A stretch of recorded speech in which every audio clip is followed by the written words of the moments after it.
ফরিদপুর জেলার খলিলপুর বাজার বারণী খোলা গ্রামে কালী মন্দিরে গাছ কাটা নিয়ে একই এলাকার মোহাম্মদ সাইফুল মোল্লার বিরুদ্ধে বিভিন্ন গণমাধ্যমে মিথ্যা সংবাদ প্রকাশ এবং ফরিদপুর কোতোয়ালি থানায় মিথ্যা অভিযোগ দায়ের করা হয়েছে বলে দাবি উঠেছে।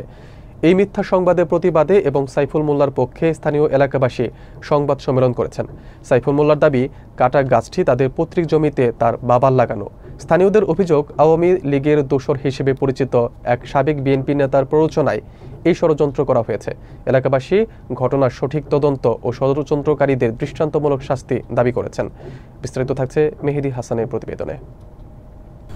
ফরিদপুর জেলার খলিলপুর বাজার বারণী খোলা গ্রামে কালী মন্দিরের গাছ কাটার ঘটনায় একই এলাকার মোহাম্মদ সাইফুল মোল্লার নামে বিভিন্ন গণমাধ্যমে মিথ্যা সংবাদ প্রকাশ ও ফরিদপুর কোতোয়ালি থানায় মিথ্যা অভিযোগ দায়েরের প্রতিবাদে স্থানীয় এলাকাবাসী এক সংবাদ সম্মেলন করেন। সাইফুল মোল্লা বলেন, তাদের পৈতৃক জমিতে তার বাবা এই গাছটি লাগিয়েছিলেন এবং সেই গাছ তিনি কেটে বিক্রি করেছেন। তিনি প্রশ্ন তুলেন, কিভাবে এই গাছটি কালী মন্দিরের হয়। তিনি আরও দাবি করেন, SSABS খতিয়ান দাগে জমিটি তাদের পূর্বপুরুষের নামে রেকর্ডভুক্ত এবং তাদের ভূদখলে রয়েছে। তার বিরুদ্ধে আওয়ামী লীগের দোসররা গভীর ষড়যন্ত্রে লিপ্ত হয়েছে বলে তিনি তীব্র নিন্দা ও প্রতিবাদ জানান। এলাকার লোকজনের বক্তব্য অনুসারে অভিযোগকারীরা সত্যরঞ্জন মালো স্থানীয় এক সাবেক ইউনিয়ন বিএনপি নেতা পরিচয় দানকারী মামুন মৌলভীর কুপরামর্শে এই অভিযোগ করেছেন। এলাকাবাসী বলেন যে গাছটি কাটা হয়েছে সেই জমির সাইফুল মোল্লারা পৈতৃক সূত্রে দাবিদার এবং গাছটি সাইফুল মোল্লার বাবার হাতে লাগানো। ১ নম্বর ওয়ার্ড বিএনপির সভাপতি জালা মোল্লা অভিযোগ করে বলেন, সাবেক ইউনিয়ন বিএনপির সহসভাপতি ও চাঁদাবাজ মামুন মৌলভীর অত্যাচারে এলাকাবাসী অতিষ্ঠ। জালা মোল্লা বলেন, মামুন মৌলভী আওয়ামী লীগের দোসর এবং ফরিদপুর ৩ সদর আসনের নৌকার প্রার্থী ও জেলা আওয়ামী লীগের সভাপতি শামীম হকের কর্মী হিসেবে নির্বাচন করেছেন। তিনি আরও বলেন, এখন সত্যরঞ্জন মালুকে দিয়ে প্রকৃত বিএনপি কর্মী সাইফুল মোল্লাকে হেনস্থা করার জন্য এই ষড়যন্ত্র করা হচ্ছে, যার তারা তীব্র নিন্দা ও প্রতিবাদ জানান। একই এলাকার ইউপি সদস্য রশিদ মিয়া বলেন, সাইফুল মোল্লাদের পরিবার পূর্ব থেকেই বিএনপি দলের নিবেদিত কর্মী এবং তাদের বিরুদ্ধে যে মিথ্যা ষড়যন্ত্র করা হচ্ছে তা কোনোদিন সফল হবে না। এলাকাবাসী এই ঘটনার সঠিক তদন্ত করে ষড়যন্ত্রকারীদের দৃষ্টান্তমূলক শাস্তি দাবি করেন। আমি মোহাম্মদ সাইফুল মোল্লা, খলিলপুর ১ নং ওয়ার্ডবাসী। এই আমার নামে বিগত সময়ে মিথ্যা রিপোর্ট করা হয়েছে। এই বারণী খোলার আমার পূর্বপুরুষের সম্পত্তি, বাপদাদার। এখানে কোনো হিন্দু সম্প্রদায়ের কোনো সম্পত্তি নাই। তারপর আমাদের পূর্বপুরুষ এদের দিয়ে আইছে মৌখিকভাবে ২%। এখানে আমাদের কোনো বাধা বিঘ্ন নাই, পুজোও নাই, কোনো কিছু নাই। এখানে একটা গাছ ছিল, সেই গাছটা আমার বাপের লাগানো এবং আমি কাটছি। আমাদের জায়গায় ছিল গাছটা। সেটারে কিছু লোক বিভ্রান্ত ছড়ায়। এই সত্যরঞ্জন মালোর সাথে করে নিয়ে মামুনুর রশিদ এই গাছ বাবদ টাকা চায় ১,০০০, চাঁদা দাবি করে। তার কোনো ব্যবসা কোনো কিছু নাই, চাঁদাবাজি করে চলে। নিজের ভারভক্ত সভাপতি দাবি কেউ মানে না, কোনো লোক নাই। বিগত সময় আওয়ামী লীগ করছে, সে শামীম হকের ৫০,০০০ টাকা নিয়ে ১ নং ওয়ার্ডবাসী সাক্ষী, সে নৌকার কাজ করছে, ভোট করছে ঠিক। এবং এইগুলো প্রতিবাদ করায় সে তখন এই সত্যরঞ্জন দিয়ে আমার ভাইস্তের দিয়ে ভাইস্তেও ১,০০০ টাকা চাই দিয়ে বলে মিথ্যা রিপোর্ট করে। তীব্র নিন্দা এবং প্রতিবাদ জানাই। খলিলপুরের এই অধিবাসী। এখানে বারণী খোলায় আমার পৈতৃক সূত্রে এবং দাদার RSA দাদা সম্পত্তি, সেখান থেকে এই ৭২% সম্পত্তি এখানে আমাদের পূর্বপুরুষরা ২% জমি মৌখিকভাবে তাদের পূজা করার জন্য অনুমতি দিচ্ছে। তাদের নিজস্ব কোনো জমি এখানে নাই।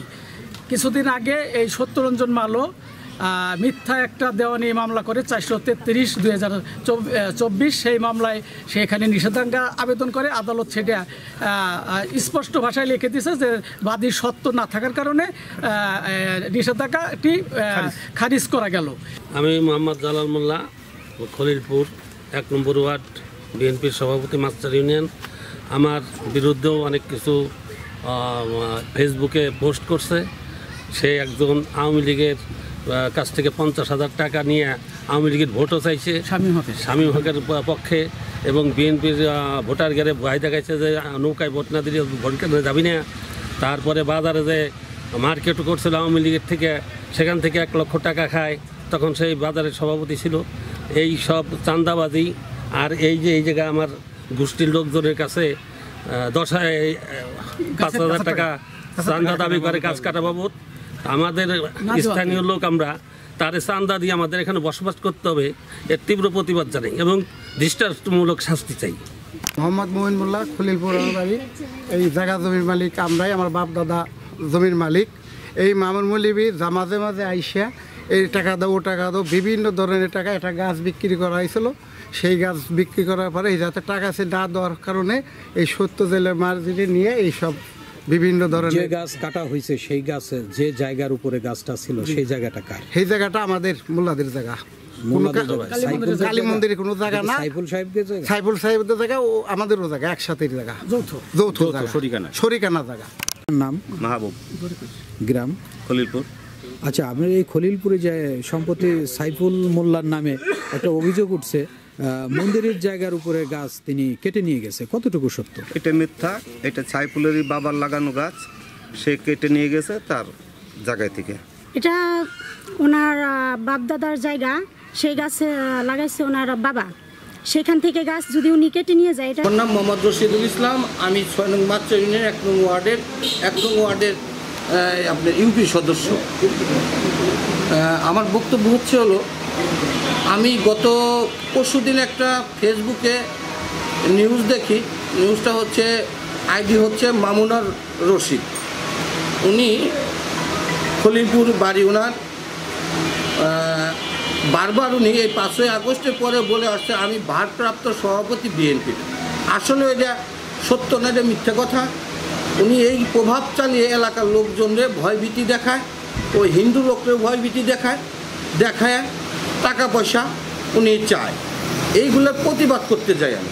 প্রতিবাদ করার কারণে উনি আমার নিয়ে একটা ফেসবুকে লেখালেখি করছে, আমি নাকি এলাকার সেটা আছে ওনার নামে একটা মামলা করে ওনাকে অ্যারেস্ট করিয়ে ধরিয়ে দিই।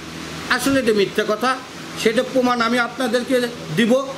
যে মামলাটা হয়েছে ওনার 5ই আগস্টের আগে চাঁদাবাজি মামলা। খলিলপুর বাজারে একটা ঘর উঠাইতে যায় উকিল সাহেব, সেই উকিল সাহেবের কাছে উনি চাঁদা দাবি করে, সেই চাঁদা না দিলে তখন তাকে, নাম হলো আমিনুল, অ্যাডভোকেট আমিনুল ইসলাম, ওনার বাড়ি হলো চরসামনগর বাড়ি ওনার। তখন উনি আমার কাছেও আসছিল, আমি বললাম দেখেন ও তো আসলে কারো কথা শুনে না, তবে আপনি আইনি ব্যবস্থা নেন। তখন উনি তার বিরুদ্ধে আইনি ব্যবস্থা নেয়, একটা চাঁদাবাজি মামলা হয়।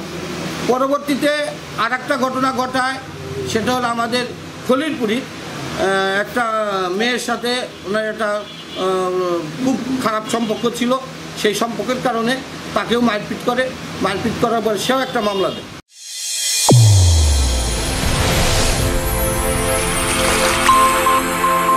চ্যানেল A1 হৃদয়ের স্পন্দন।